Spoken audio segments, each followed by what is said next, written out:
guys, dito na kami, pauwi na kami galing ng rock formation. Ano yan? Dito rock formation guys, galing kami doon sa Busay, sa rock formation na. So guys, daan na, so scared talaga yan. Buti nga guys, dala namin motor yung pambundok.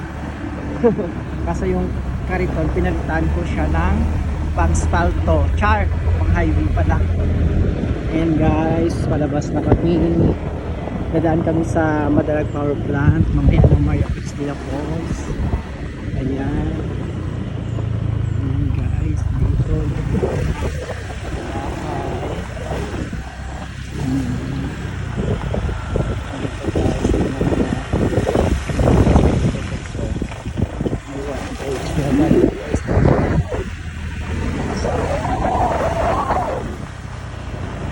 Lang tayo. Ayan na yung power plant. Ayan yung power plant. Diyan yung galing sa ano guys, sa falls din yung galing dyan sa parang tubo na yan guys. O yan. Ayan guys. Siguro din ano nila yan natin. Yan yung power plant. Yan. Diyan sa parang bahay-bahay na yun guys. Yan o, tubig o. Galing yun sa Busay guys. Malamig siya. Yan. Yung nagbibigay ng electricity dito sa Madalag, di ba? Tama? Oo. Yan guys, yung malaking parang tamborong or something, what you call that guys. Diyan yan dumadaan yung ano, yung tubig. Parang dam nila guys. Yan. Ayan. Ito guys, yung Madalag. Ano? I mean, ano tong Maria Cristina. Hindi, anong lugar ito? Madalagan eh. Madalag. Maria Cristina. Barangay Madalag. Liktuan, ano ito? Liktinon. Liktinon. Barangay Liktinon to guys. Ito guys yung sinasabi ko yan guys. So yan. Yun guys. Dami ko.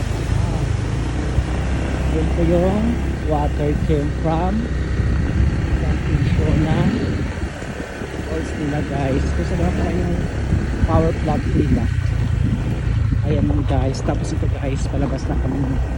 Papunta na kami doon sa proper yung Madalag guys. Close to the ground. Diba? Ayan. Ayan. Tapos yung dami pababa. Ayan. Ayan guys, tingnan mo naman ang kasaka. Diyos. Mabato.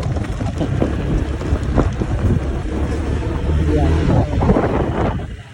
So guys, mabigat may pero maliit lang na falls.